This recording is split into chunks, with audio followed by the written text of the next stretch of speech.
everybody, in this video I will show you how to create a Node-RED application in Bluemix. I will also explain the node palette and create a simple Node-RED flow. First, I will connect to Bluemix. After that, I will create a new Node-RED application. Third, I will talk about the different kinds of nodes that can be used with Node-RED. And finally, I will create a sample application. Now let's go to the Bluemix website. Here is the Bluemix website, bluemix.net. I will click on the login button. So now Bluemix is asking me my credentials.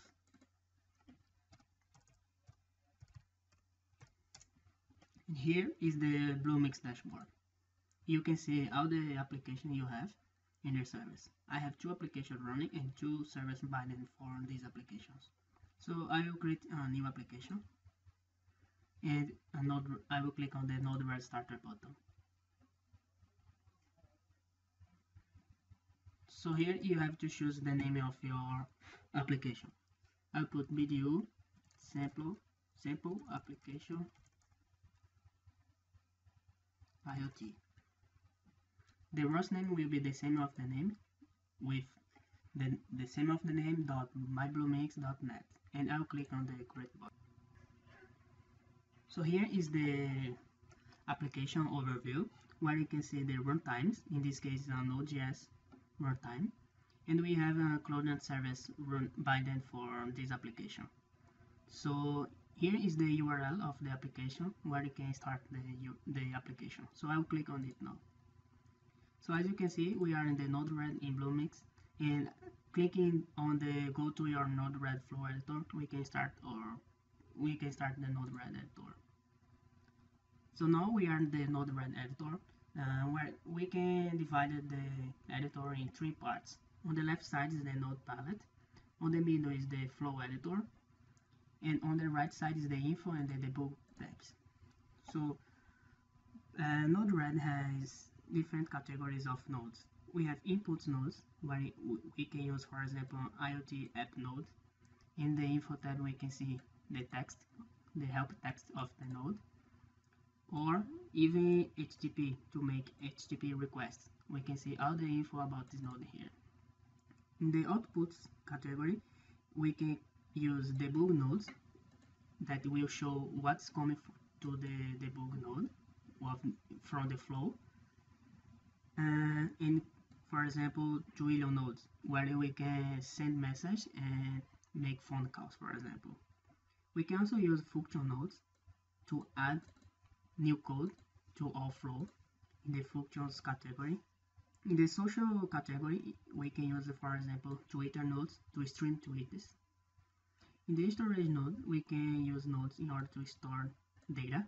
We can use, for example, Cloud node. In the analysis node, we can use a sentiment node in order to apply sentiment score to the flow. And in the advanced node, we can use feed parse. I will start our sample application. So the goal of the application is to stream in all public tweets, looking for news about the iPhone 6. So here is the Twitter node. I will edit now. So the first thing is to put your credentials. So I click on the bottom here, and I need to put my email and my password. Back to the Node-RED editor. So okay, it's my Twitter. I will search in the all public tweets, and I'm looking for tweets talking about iPhone 6. If you want to put your name for your node, is optional. I just put to show you stream tweets, and we can see the name here. So after that, I would like to apply sentiment analysis to the tweets that we are getting. So the sentiment analysis, if you want to put a name, as I said before, sentiment analysis will add a sentiment score in the message sentiment score property. So we can have results from -5 to 5. So now I will put on the debug tab to show me the tweets that we are getting, and I will use a Cloud node in order to storage all the tweets that we are getting.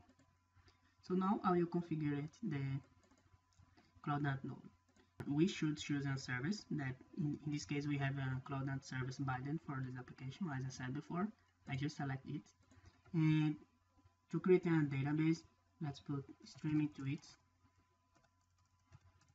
The operation that we want to use, I will put insert because we want to store, and the name is optional. So now I'll click on the deploy button, and we will see what will happen. As you can see, we started to get all the tweets, public tweets, and we can see one by one. So we have a lot of tweets because they debugged that. As I'm showing, you can see that the debug node is bounded with red lines. So it's are the tweets that we are getting. So let's see this data becoming inserted in the Cloudnode database. So here is the Cloudnode database service binding with my application. I will click on the launch button, and it will start the Cloudnode database service. So as you can see, here is the database we created with the node called streaming tweets. I will click on it, and here we can see all the documents inserted in this database. These documents are the message payload that we are getting, in this case the tweet object. So I click on the document, and we can see how the document looks like.